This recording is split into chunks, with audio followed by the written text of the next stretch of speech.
Hello, and welcome to the Field Museum in Chicago. I'm Sibel Kusimba. I'm an anthropologist here at the museum, and I'm standing inside the Dead Sea Scrolls exhibit. I'd like to introduce to you Dr. Jim Phillips, who is the curator and content specialist for our exhibit. He is also an adjunct curator here at the museum and a professor of anthropology at the University of Illinois. Thank you, Sibel. Hi, How Jim. are you? Fine, thanks. I'd also like to thank our sponsors for this show. Thank you for making the show and the exhibit possible.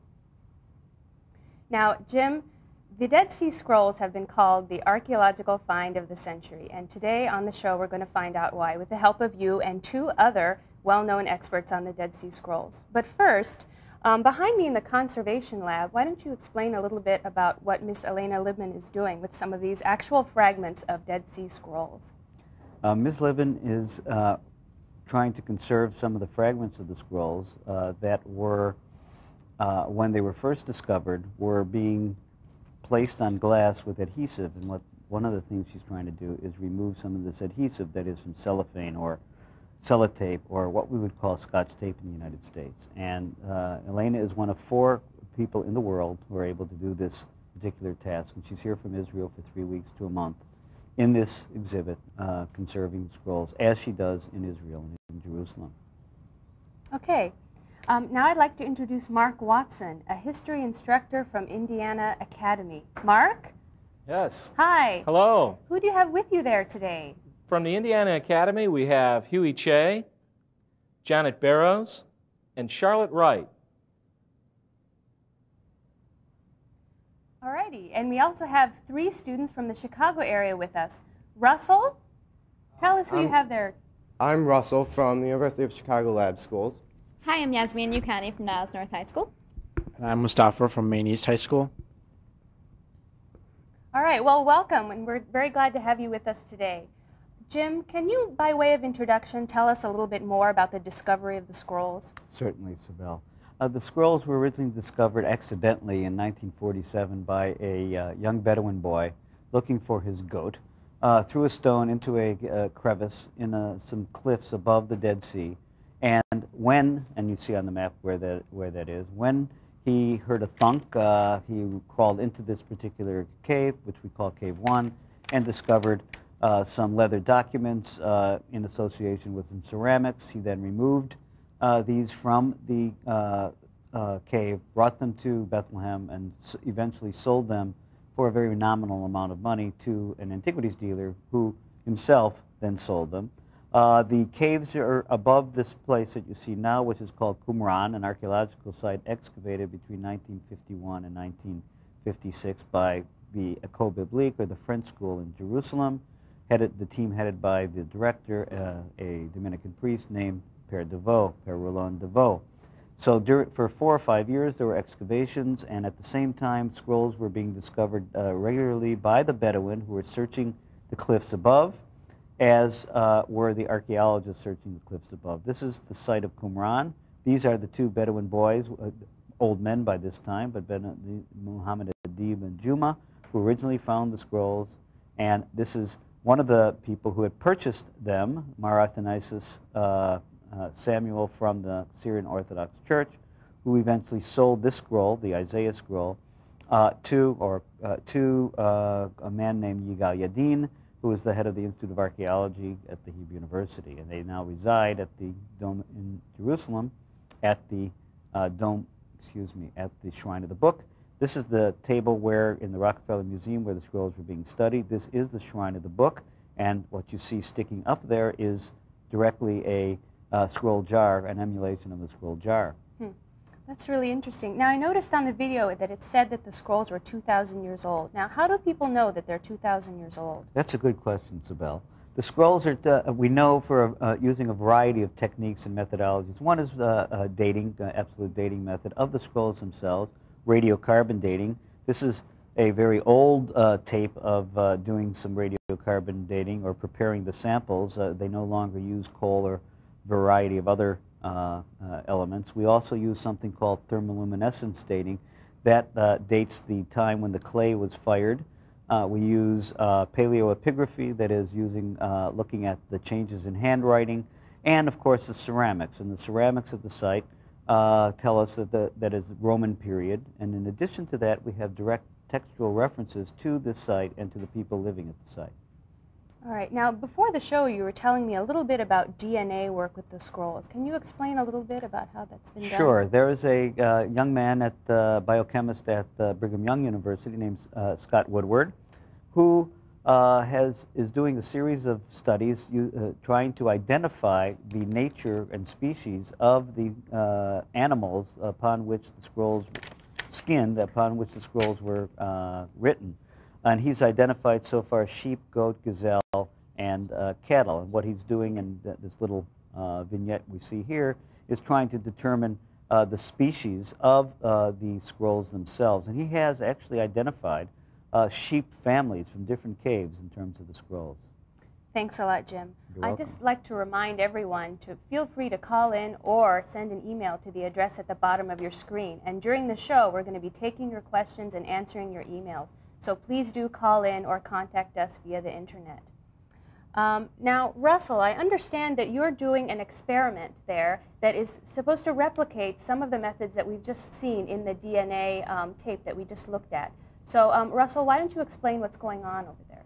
Okay, what we're doing here is we're trying to make our own scrolls and identify them. Each of us has written a quote on a different note card, and then we're going to rip them up, toss them in this brown paper bag, and then pick out the pieces one by one and try to identify which scroll they belong to, and then put the scrolls back together. This is similar to what scientists have been doing for the past few decades in trying to reassemble the scrolls from 2,000 years ago. Mustafa, why don't you begin with your experiment? I will start by putting a quote on this note card with fluorescent ink that you can't see when you write on the note card. But when you expose it to black light, the quote shows up. So when I pick my pieces out of the paper bag, I can see what's on them using the black light. I'm going to be doing a similar experiment, except I'm using phenolphthalein, which is basically a substance used to identify bases. And the base I'm going to be using is super washing soda mixed with a cup of water to decode the message that I'm going to write in my note card. Russell, go ahead. And I'm writing mine with lemon juice, and then I'm going to identify it with a warm light bulb. And we're now going to get started writing our quotes, putting them in the bag, and then identifying them. So continue, Sabal. Okay, great. We're going to check back in with you a little bit later, Russell, and see how you're doing with that. Of course, assembling the scrolls and putting them back together is just the first step in a long process of understanding and interpreting the scrolls, especially what they mean. And scientists and historians have been arguing about the significance of those scrolls historically and in terms of religious studies ever since they were found. I'd like to show you a quote from one of the Dead Sea Scrolls and read it to you, and then I'm going to ask you some questions about it, and hopefully you'll be able to call in or send us an email with your answers. And at the end of the show, we'll try to read up some of your answers about the quote. Now, here's the quote, which is from the Community Rule Scroll. "Those born of truth spring from a fountain of light, but those born of falsehood spring from a source of darkness. All the children of righteousness are ruled by the Prince of Light and walk in the ways of light. But all children of falsehood are ruled by the angel of darkness and walk in the ways of darkness." Alrighty, so what do you think the scroll fragment means? Who do you think the angel of darkness and Prince of Light are? Call us or send us an email. Now I'd like to throw it back to Jim, who's going to tell us more about the archaeology of the scrolls. Jim? Thank you, Sibel. As I mentioned earlier, the scrolls were discovered in a series of caves above the Dead Sea, the northwestern shore of the Dead Sea. There are two different kinds of caves, actually. One are natural fissures, and that's Cave 1, where the largest scrolls were found, those residing in the Shrine of the Book in Jerusalem. And a number of other caves, which are man-made caves, cut into the soft deposits that we find where the site of Qumran is located. Cave 1, you see there, this is the Cave 4. Cave 4 is a very interesting cave. It contains probably a third of all of the fragments, 25,000 or so fragments representing 550 of the text. And Cave 4 was carved into this soft previous lake deposits, and the site of Qumran itself is also located about approximately 150 or 200 meters or so away. This is one of the entrances to Cave 4. You'll notice at the top there's a hole. I mean, that hole was all filled in, which is why the archaeologists and many other people had not discovered these scrolls until approximately 1952. This is looking out from the inside of Cave 4. And Cave 4 was perhaps a depository, a library, a storage area for a number of the scrolls, which is why we find so many fragments. We also have a series of documents found in a variety of other caves and archaeological remains found at the site of Qumran, excavated by DeVoe, and within the caves themselves. And when we get to the next speaker in this program, you will hear some very interesting information about who lived at Qumran and why Qumran was built the way it is. But for the time being, let me just give you a little introduction to it. The site of Qumran is a series of buildings, generally one building, which was specifically oriented towards the north-south with a lot of water systems in it, both in terms of cisterns and in terms of what we call mikvaot, or ritual baths. It has actually, for the size of the site, approximately 5,000 square meters, more mikvaot, or ritual baths, than one would imagine should be generally found in a smaller site like this. The questions we have to ask is, who wrote the scrolls? Why were they found at Qumran? Why were they found at Qumran, and why and what they actually tell us about religion, about Judaism, and perhaps even about the origins of Christianity. You will be seeing on the screen in a moment or so some of the scroll fragments. The exhibit at the Field Museum contains a number of different fragments. This is not one of them, of course, but you'll notice it's very dark. That is, the leather is dark, the ink is dark, and it's all kind of scrappy looking in some ways, and one of the reasons is that these things deteriorated in the caves themselves, but also, not perhaps this particular scrap or fragment, the Bedouin themselves, when they found them, had cut some of them up or ripped some of them up so they could sell them for a better price. This is one of the scrolls. You notice the writing. This is Hebrew writing. The scrolls are written in Hebrew and in Aramaic and some in Greek. And it's beautifully written, as a matter of fact. In this particular instance, in what we call the Jewish script, that is the script of Hebrew used in the 1st and 2nd centuries BC, BCE, and the first century CE, or the Common Era. Please, Abby, let me hear your voice. All I hear is buzz. We've lost Abby. Okay, we can go on then. The scrolls contain a number of different kinds of books, some of them the oldest renditions of the Hebrew Bible, the books in the Hebrew Bible. Another group of scrolls contains what we call the Apocrypha, or those books which are not canonized in the Hebrew Bible but are found in the Catholic Bible, such as the Book of Maccabees. And another group of texts are what one might call sectarian texts, dealing with the rules of the community, or communities, telling one how one enters the community, how one lives one's life in the community, what happens in terms of sanctions if one is not obeying the rules of the community, etc. One of the most important elements in the scrolls is a group of scrolls which we call the apocalyptic scrolls, that is, those scrolls that deal with the ends of days. And now I'd like to send us off to one of the most famous and best archaeologists working on the site of Qumran and in the Greco-Roman Palestine, Dr. Jody Magnus of Tufts University. Jody? Thank you, Jim. I'd like to talk a little bit about the archaeology of Qumran, but before we start, I'd first like to go to Mark Watson and his students from the Indiana Academy who are working on thought, action, and belief in connection with the Dead Sea Scrolls. Mark? Thank you, Jody. Our Academy students have concentrated their studies on the culture and history of this community. They have been using a time-honored aphorism of history: no document, no proof, no history. In this way, these students have been very busy doing some of the work of the historian.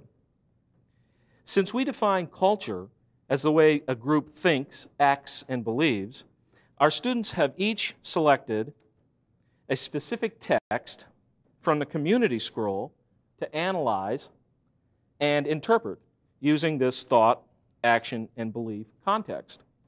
You may hear us refer to this as the tab context.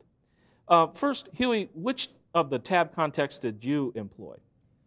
I will be examining the thought aspect of the ASEAN culture. And Janet? I will be taking a closer look at the action concept of culture. All right. And Charlotte? And I will be looking at the belief concept from the election text. Okay. Well, thank you very much, and we'll go back to you, Jody. Thank you, Mark. Before we actually turn to the archaeology of Qumran, I'd like to ask our students here a question, and that is, when we read the Dead Sea Scrolls, what do we learn about the community that we would expect to find reflected in the archaeological remains at Qumran? And I'd like to ask each of you, starting with Yasmin. Well, basically through the scrolls, you can see that the tribe that lived there was a communal tribe. You can also see that they felt that ritual purity was very important. And you could tell that most of the members were adult celibate men. That's right, thank you. So we would expect to find a settlement that reflects a communal lifestyle, a concern with ritual purity, and that reflects a community consisting mostly or entirely of adult celibate men. Now, many scholars identify this group with a people or with a sect called the Essenes, who are described in ancient sources from the 1st century BCE and 1st century CE. I have here two passages from two of our sources, Pliny the Elder, who was a Roman historian, the same Pliny who was killed when Mount Vesuvius erupted in 79 CE, and Flavius Josephus, a Jewish historian of the 1st century CE. And I've asked our students to read the highlighted passages which correspond with the same characteristics they just described. And so I'd like to ask Russell first to read his passage from Pliny. All right, I have Pliny the Elder, and Pliny says, "On the west side of the Dead Sea, but out of range of the noxious exhalations of the coast, is the solitary tribe of the Essenes, which is remarkable beyond all the other tribes in the whole world, as it has no women, and has renounced all sexual desire, has no money, and has only palm trees for company." And thank you, Russell. And I'd like to ask Yasmin to read highlighted passages from Josephus. The passage from Josephus begins, "For there are 3 philosophical sects among the Jews, the followers of the first sect, of whom are the Pharisees, of the second of the Sadducees, and the third sect, who pretends to be a severe discipline, are called the Essenes. These Essenes reject pleasures as an evil, but esteem continence and the conquest over our passions to be virtue. They neglect wedlock, but choose out other persons' children. For it is law among them that those who come to them must let what they be common to the whole order, insomuch that among them all there is no appearance of poverty or excess of riches, but everyone's possessions are intermingled with every other's possessions. And as for the piety towards God, it is very extraordinary. After which they assemble themselves together again into one place, and when they have clothed themselves in white veils, they then bathe their bodies in cold water. But now, if anyone hath a mind to come over to their sect, he is not immediately admitted, but he is prescribed the same method of living which they use for a year while he continues excluded. And before he is allowed to touch their common food, he is obliged to take tremendous oaths." Thank you. So we learned from these sources that this was, again, a communal group that had a period of initiation into it, that it consisted mostly or entirely of adult celibate men, and that they were very concerned with ritual purity. Now, before we turn to see how this is reflected in the archaeological remains at Qumran, I'd like you to define for me, or ask you to help me define the difference between archaeology and history. That is, what does it mean when we look at the archaeology of Qumran? So perhaps Mustafa can answer this for me. Sure. Archaeology is more like looking at the artifacts involved with Qumran, and history is looking at the documents like the Dead Sea Scrolls that we found and interpreting them to figure out what they were doing way back then. Exactly. Thank you. So, in other words, with archaeology, we learn about the past through studying the material remains of human culture, as opposed to learning about the past through written documents. And what's so remarkable about Qumran is that we have both documents and archaeology, and we can use them together to complement each other and give us a very full picture of this particular group. So let's now turn to look at the archaeology of the site. I'd like to see an overview, an aerial view of the site of Qumran, if we could. And here you see an aerial view. And there are several things that are striking about the site of Qumran that again correspond with what we've heard about so far. It's a fairly small, compact site. It's very plain. There is no elaborate interior decoration, no wall paintings, no mosaic floors, which again corresponds with what Yasmin was reading for us. there are no private dwellings. That is, there are no private houses inside the settlement. Instead, all of the rooms were used for communal purposes, either communal dining rooms and workshops. The people apparently lived mostly in huts and tents and caves around the outside of the site and used the settlement really for communal purposes. Could we see the plan of the site? There we go. Now, you see the layout of the site here, and on the north, in the middle of the north side, is a fortified watchtower that was 2 stories high. And then if we could close up in on that, we can look at some of the other rooms. Just to the south of that, you may be able to make out a room labeled scriptorium, which was a room used for writing, and I'll show you in a minute an inkwell that came from that room. Some of the Dead Sea Scrolls may actually have been written in the scriptorium. At the southern, if we could keep that up on the slide, on the TV, I'd like to continue to point out, thank you, the rooms. To the south of that, that is at the southern end of the site, you can see a large assembly hall, which was also used as a communal dining room. And I'll show you in a minute stacks of dishes that were found next to that dining room. There are also many pools running through the site, and we know that many of those pools were used as Jewish ritual baths for the same kind of ritual immersion for purity that we just talked about. And to the east of the site and off of the plan is a large cemetery, and in the main part of the cemetery, all of the burials were adult men, which again corresponds with what we read about in the scrolls and our sources.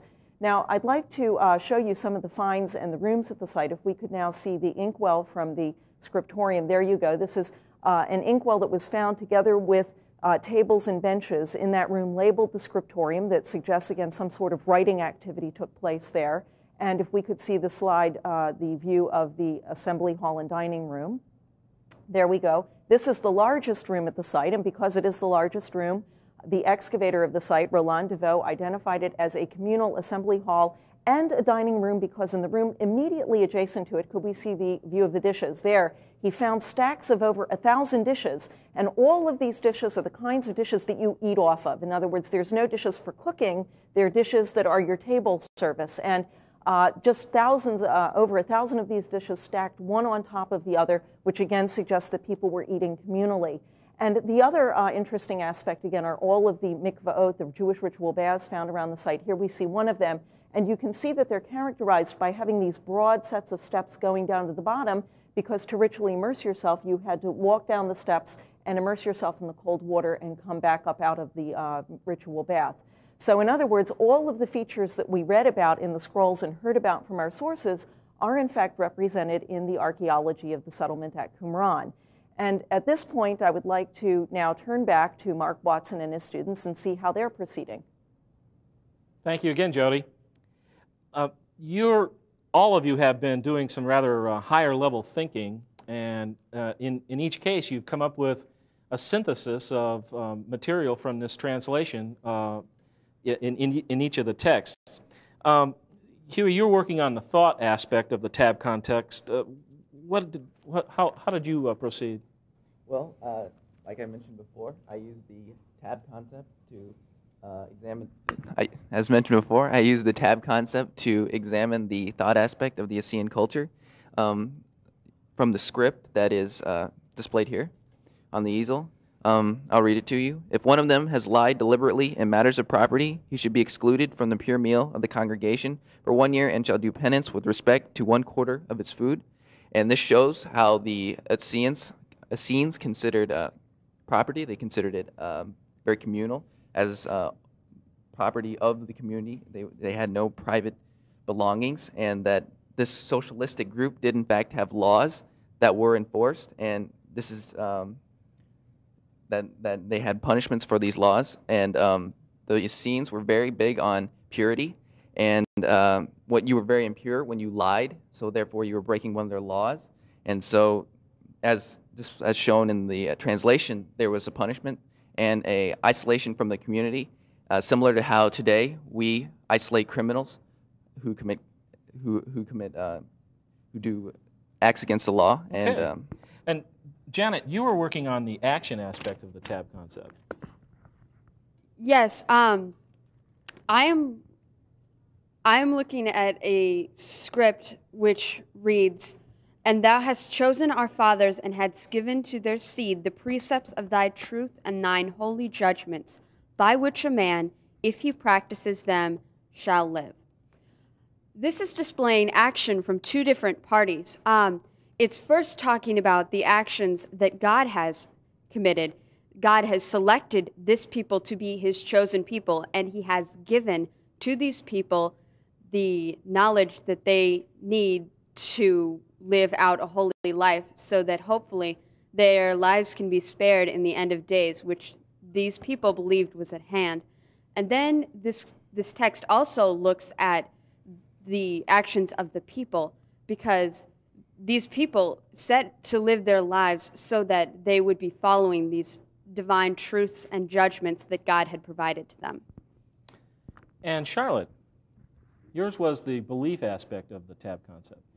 Yes, I've been working with the election text and the belief concept, and my interpretation of it has been that God put on this earth man to govern all the creatures and all the land therein, and also that idea predates Genesis, where Adam and Eve, after they were thrown out of the garden, they were made to tend the land and look over all the creatures.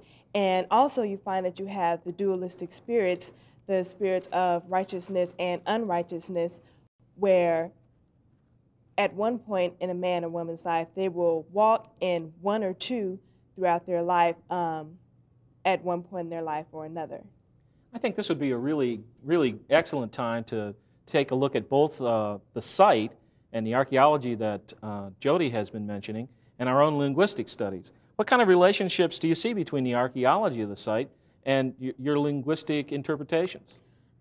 I was looking at the action part of the tab concept, and this entire site was designed so that these people could live in their covenant with God.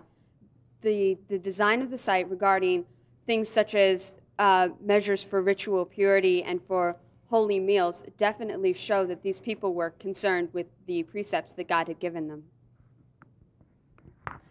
I find what's relating to the archaeology is that the people, they were trying to live righteously.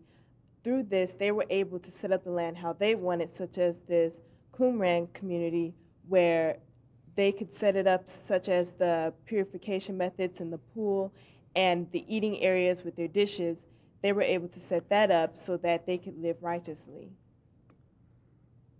Huey, did you have a thought about that relationship? I'm kind of with Janet with this, and I think that the text from my script that I selected supports the theory that they were in fact a communal group, and that they did design their compound as sort of for the use of the community, as Dr. Magnus has suggested, with the mentioning of a meal of congregation. Okay, very good. At this time, let's welcome to our segment James Strange, Professor and Director of Graduate Studies at the University of South Florida. Dr. Strange. Thank you, Mark. I'm glad to be here. You know, one of the things we have in these central ideas are the controlling ideas for the community, whereby they get their whole self-definition, their identity, their entire way of life, and you've been talking about that very well. Remember that these are not unique to Qumran. They're also found in the Hebrew Bible, these same ideas. But what we're getting is a group that has kind of pushed them as far as they can go. So it's kind of all or nothing. You know, you're completely with us or you're not with us at all. Now, one of the ideas we haven't talked about is eschatology. Perhaps we could bring up that text on the screen, and I'll also read the text itself. The heavens and the earth will listen to his Messiah, and none therein will stray from the commandments of the holy ones. Seekers of the Lord, strengthen yourselves in his service. The eschatology, yeah, came up on the screen. Good, okay. Notice the mention of Messiah. Now, we have several texts at Qumran talk about Messiah. We even have some that seem to suggest there's two Messiahs. But the Messiah comes at the end of the age. So these people are looking to the end of the age, when one of the things that's going to happen is a great, huge war against all those who follow darkness, and they follow light. Does that sound familiar to you? Do you run into anything like this in the modern world? Any of you? I think that if you look at the biblical book of Revelations, that is an excellent example of a correlation between the Christian faith and the faith that we find at Qumran, because the Christian faith definitely takes a serious look at what happens at the end of days. Have we lived our lives in a manner that we can live with God after we die, or will that not happen for us? Yeah, and think about the extremism of Qumran. Do you ever see extreme groups today? Yeah, we've recently associated with Millennium Fears. We've had various cult groups who have acted in similar ways to how the Qumran people acted, sort of working toward preparation of this end of days. Yeah, okay. So looking forward to the end of time, for them was a very happy thing, but for all the other guys, and that would be for all of us, I imagine, here today, would be on the outs. Well, think about this idea of covenant for a minute. Remember, covenant there means God says, I will be your God if you will be my people. Okay, we get that from the Bible. That's the biblical background. Now, on the other hand, for the Qumran people, covenant not only is stressed that way, but it's a long tradition in this agreement between God and the people. But covenant has a much broader meaning as well. Can any of you think about a situation where you might want to talk about covenant in a broader sense? I think the American government as a whole is an excellent example of covenant, because our Constitution requires that all of its citizens should be focused on the government. I mean, they are part of the government by living in this country, and I think that that is one excellent example of how a covenant is used in our society today. Well, that's exactly right, I think. I mean, after all, we all live by a kind of a covenant with one another. That is, we all sort of agree to be good citizens and act in good faith and so forth. You want to add something to that? I also think that on a smaller scale, you find that within each individual church and religion in this day and age, that each church has some kind of covenant with each member in which it agrees to participate in the activities to keep the church going. Okay, so there's the church itself lives out the idea of covenant. And so we can find it in religious context. Today, we'll also say a secular context, like the Constitution. But may I remind all of you that in the ancient world, there isn't any religious and secular, it's just all one thing. Particularly for these guys, it's all one thing. It all fits together in one. Well, Mark, I'd like to hear more from you about what this might mean.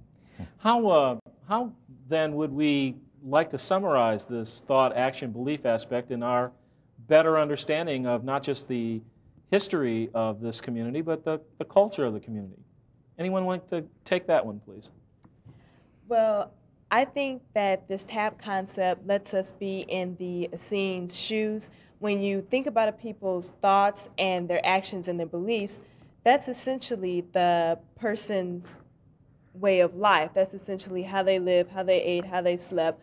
That's all of that combined. And with this tab concept, we're able to get a little bit of interpretation of what that community might have actually been about. Janet?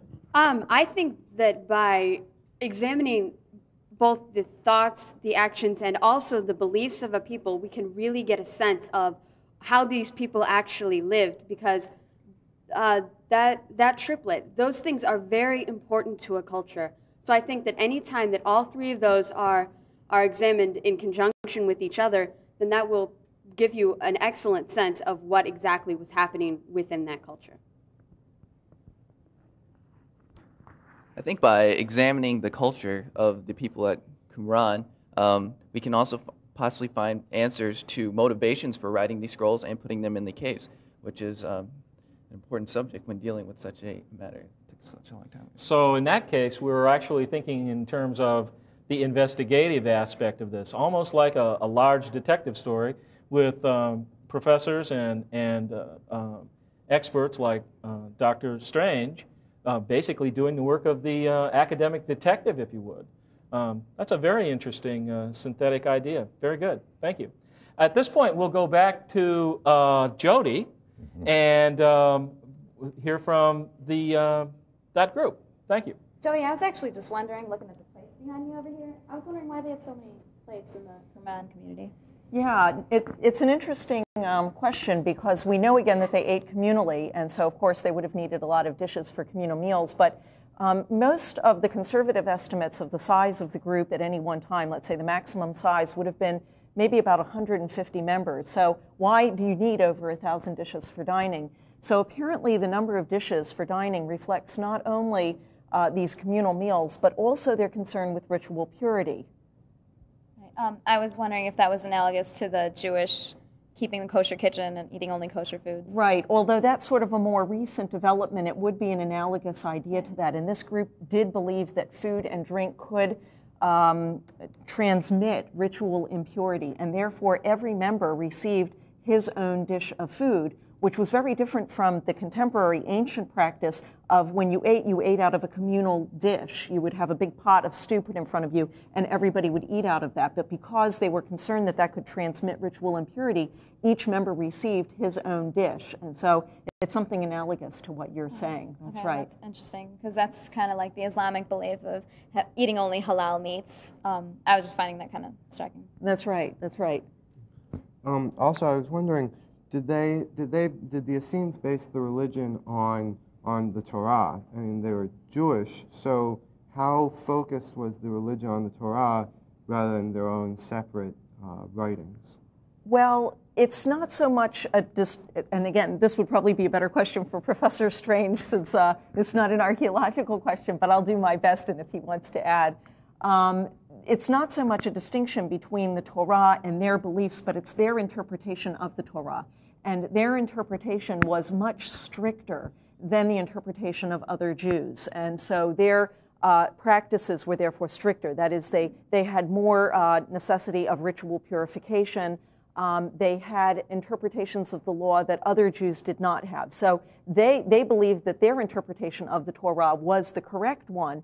And that's why they rejected the cult in the temple in Jerusalem, because they believed that it wasn't being done right, and therefore they rejected that and waited until they could do it their way. I don't know if Professor Strange wanted to add anything to that. The only thing I would say is that this is really an extension of what I was saying earlier. It's sort of all or nothing. It's either all of our revelation or none of it all, so you have to really join our group to be acceptable. That's right. Thank you. And I think that Mustafa has a question. Yeah, you showed us a slide about the cemetery. I was wondering what you found in the cemetery, like who was there and how many people. And... Well, I didn't actually find anything in the cemetery since Qumran was excavated before I was born, believe it or not. But DeVoe, who excavated at Qumran, did excavate 26 graves in the cemetery. Now, the cemetery contains over 1,100 graves. They were pretty much individual burials with a trench dug in the ground and the body laid at the bottom of the trench.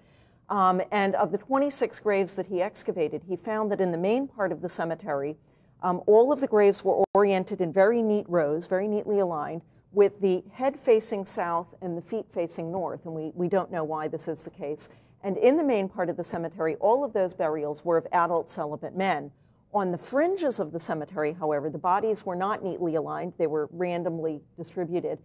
And there, the burials included women and children. And for years, scholars have debated whether this means women and children actually were present at Qumran. How does this relate to the idea that this was an entirely adult male celibate group? Depending on how you interpret the evidence, well, if there were women and children at Qumran, and I believe it's very possible that there were, they probably would have lived in the huts and tents and caves around the outside of the site and probably simply were not full members in the group. That is, they probably did not participate in the communal meals of the group, but they may well have been present, and this could account for these bodies on the fringes of the cemetery. But very recently, an anthropologist restudied 4 of the skeletons of women and children from the fringes of the cemetery, and has said that these skeletons, and he carbon-14 dated them actually, and has said that these skeletons are modern, that is 200-year-old Bedouin burials. And if that's the case, it may mean that, in fact, the original part of the cemetery, the central part, is entirely adult celibate male, and the women and children on the fringes may, in fact, be much later burials, which are not related to it. And these bones are now being restudied, so we're waiting to hear the results of this restudy. So thank you for the question, Mustafa. And I'd like to turn it back now to Jim Phillips. Thank you. Well, Jim, we're coming to the end of our field trip. Now, can you sum up for us a little bit about how the scrolls relate to the modern Bible and Torah and maybe other religious books that we have today?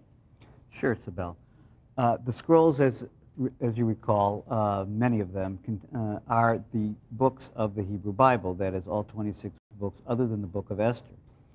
Now, these books were copied from probably oral tradition, written down, in other words, somewhere between 250 or so BCE, at least the ones we have here and the ones that were found in Qumran, till approximately 20 or so, or 10 CE, which means that almost all of them were written, I would say all of them were written prior to the birth of Christ.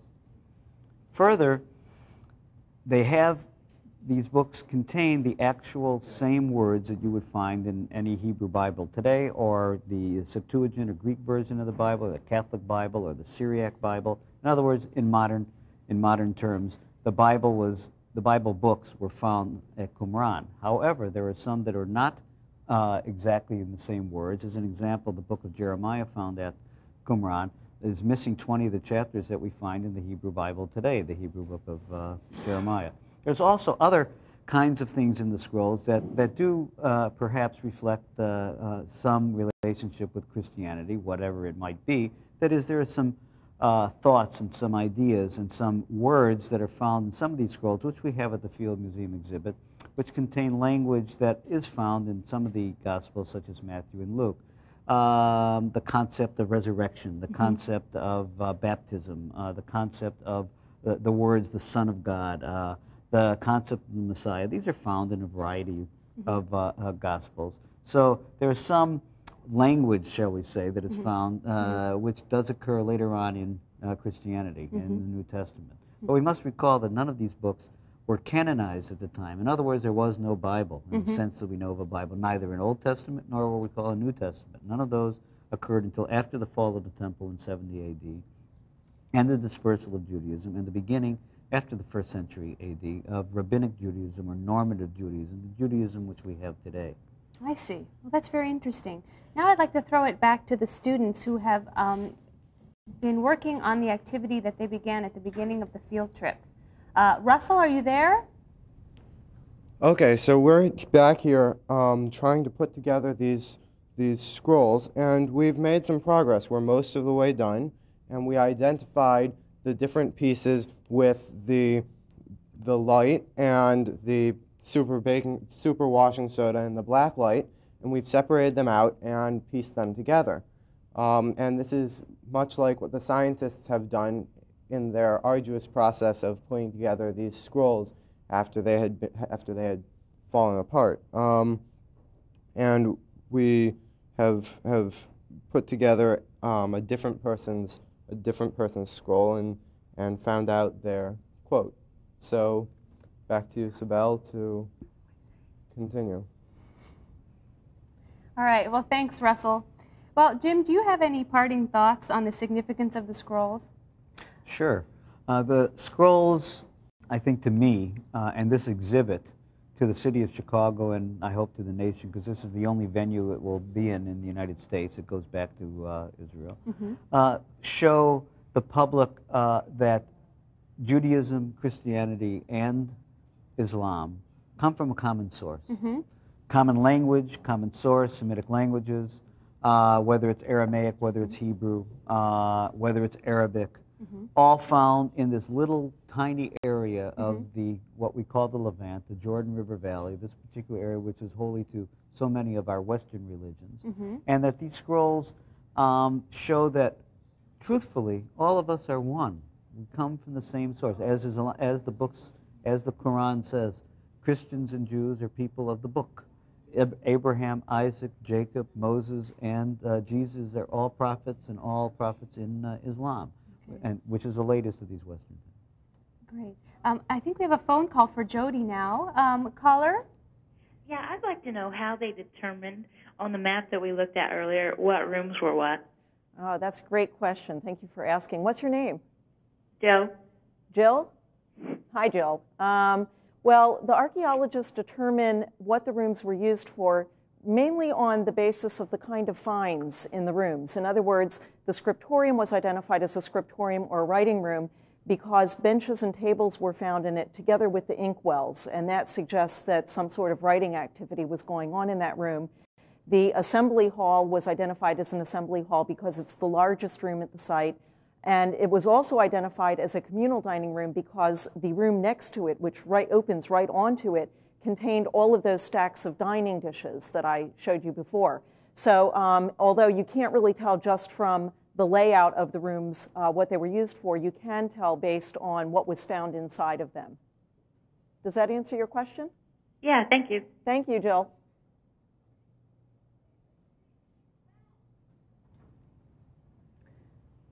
Bill. All righty. Thanks for that question.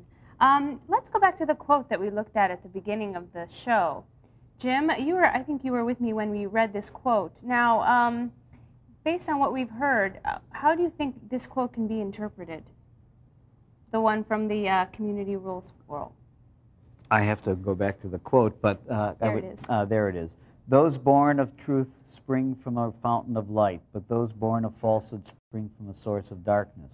All the children of righteousness are ruled by the Prince of Light and walk in the ways of the light, but all children of falsehood are ruled by the angel of darkness and walk in the ways of darkness.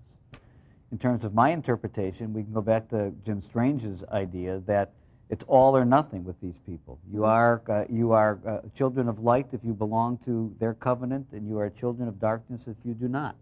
And therefore, these people who believed in a new covenant, a new Jerusalem, a rebuilding of the temple, a repurification of the temple, were the pure Jews, and the people who belonged to the temple cult and what we would call most of the Jews at the time are those that belong to the children of darkness. Mark, do you have anything to add, or maybe you have a different interpretation?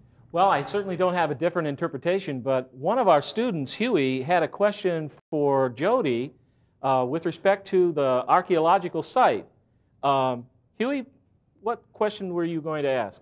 Well, Dr. Magnus mentioned something earlier about communal baths, and I was just wondering how she differentiated between a communal bath or possibly a spring well where they gathered water. Thank you for asking, Huey. Could we get the shot of the ritual bath on the screen? And then I can tell you about that. There are, in fact, two different kinds of pools for storing water at Qumran. Some of the pools are pools used for storing drinking water. And of course, you're in the middle of the desert at Qumran. There's very little in the way of rainfall. And so you do have to provide enough drinking water if you're going to be living there. But many of the pools we know were used not just for storing drinking water, but were used for another purpose, and that is ritual immersion or ritual bathing, so that people could become ritually pure. And you can tell that by looking at this pool, for example. You can see that this pool has broad sets of steps going down to the bottom. Now, if your concern is going to be for storing as much drinking water as possible, and again, you're in the middle of the desert, you're not going to take up valuable space, valuable volume in the pool by running these broad sets of steps down. That's going to be unnecessary. You might have a narrow set of steps going down the side so that as the water level drops, you can fill up your bucket and go back up. But you're not going to take up your space with those broad sets of steps. And so when you have those broad sets of steps going down, that is a pretty good indication that it is a Jewish ritual bath so that people can go in and out to ritually immerse themselves. If we could get that slide or that shot of that bath on once more, I'd like to show you one more thing. Some of the pools at Qumran that were used as ritual baths not only have those broad sets of steps going down to the bottom, but they also have partitions, and you can see the partitions here. Again, those partitions make no sense in a pool where you're storing simply drinking water. In a ritual bath, however, you sometimes find them with the idea being that the partitions separate the pure from the impure, and you would go down the steps on one side of the partition, impure, immerse yourself in the water, and come back up on the other side of the partition, ritually purified. So we can tell that many of the pools at Qumran were, yes, okay. Oh, great. Sorry, okay. I think we have a phone call. Hi. Hi, Amy. I have a question. Was anything else found in the caves besides the scrolls? Oh, that's a great question. There were many things found in the caves beside the scrolls. Most of the finds from the caves beside the scrolls consists of various types of pottery vessels, including the so-called scroll jars, which Jim Phillips was standing next to one earlier, these long, narrow jars. And in fact, the scrolls in Cave 1 were actually found inside jars like that. And in other caves, there were also jars like that, but also other kinds of pottery vessels like cooking pots, jars and jars for storing food, what we call storage jars. There's an example of a cooking pot you can see. Also, oil lamps were found for illuminating the interior of the caves. And in some of the caves, coins were found as well, and you see some coins here from the site of Qumran.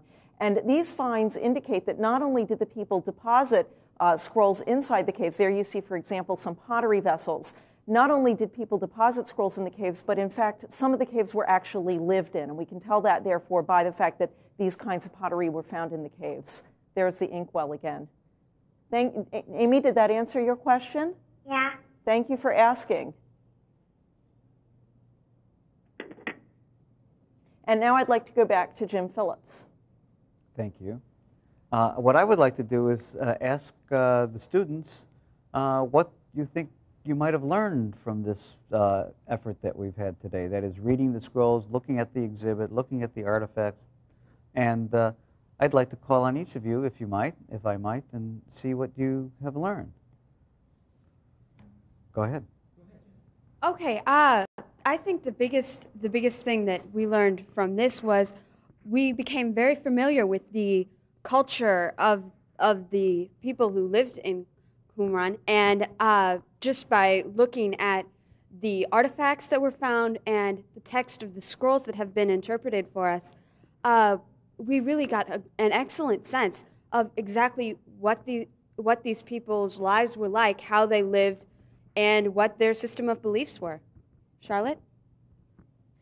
I think what I learned the most from this about the Dead Sea Scrolls was how a community would relate to my present day as a Christian. That may actually well be a part of my history that I would have never got a chance to learn about had I not ever found out about the Dead Sea Scrolls. Huey? What I found most interesting was the scientific approach they used to study these Dead Sea Scrolls. With you saw in the video earlier, the carbon-14 dating, those types of methods. I had no idea that they really were used to study a subject such as history.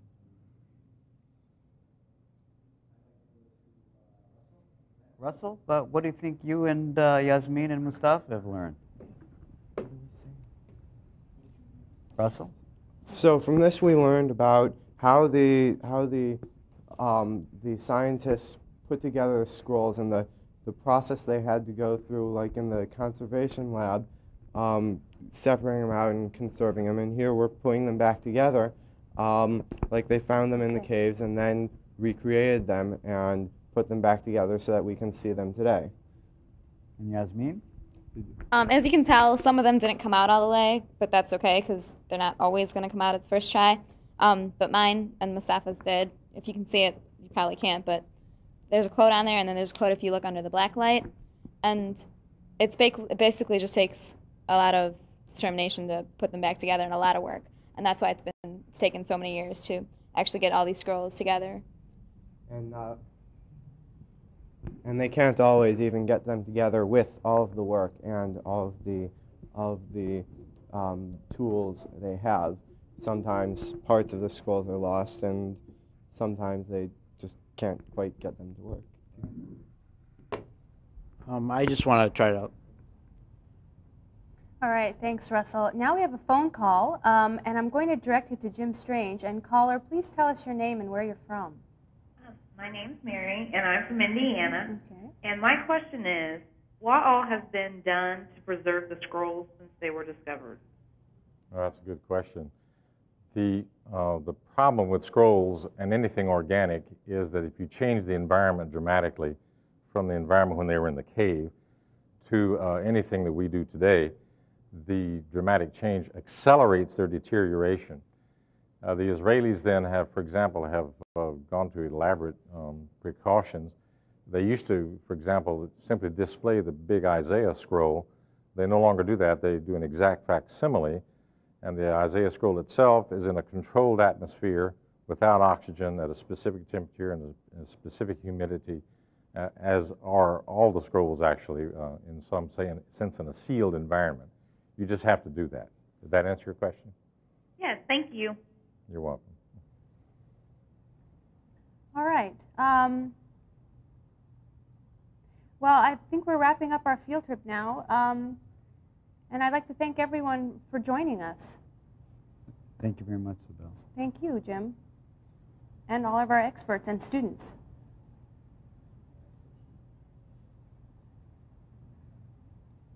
Let's go back to Mustafa.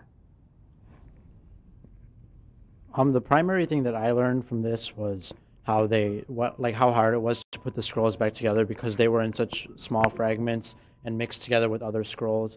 And doing our experiment, using our different inks was like using the different paper to write the scrolls on. They said they used goat skins and sheep skins and different skins to do it, and that kind of helped them with DNA testing to see how to, like which pieces belonged into which scrolls. And when we did it with our inks represented the different skins that they used so that we could separate it. And then once they were separated, they were a little bit easier to put together. And I mean, it just kind of showed that how hard it is. They have 10,000 pieces. All we had was about 20, and it was still quite difficult to do it.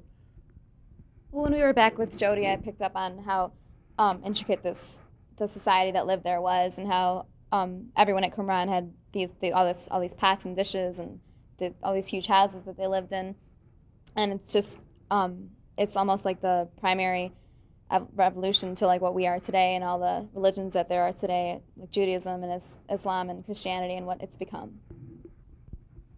I find it's very interesting to see how you have this society that's in some ways similar to ours and in some ways different, and the religion is similar to many of the religions that are practiced today. And it's amazing to see this connection between the past and the present.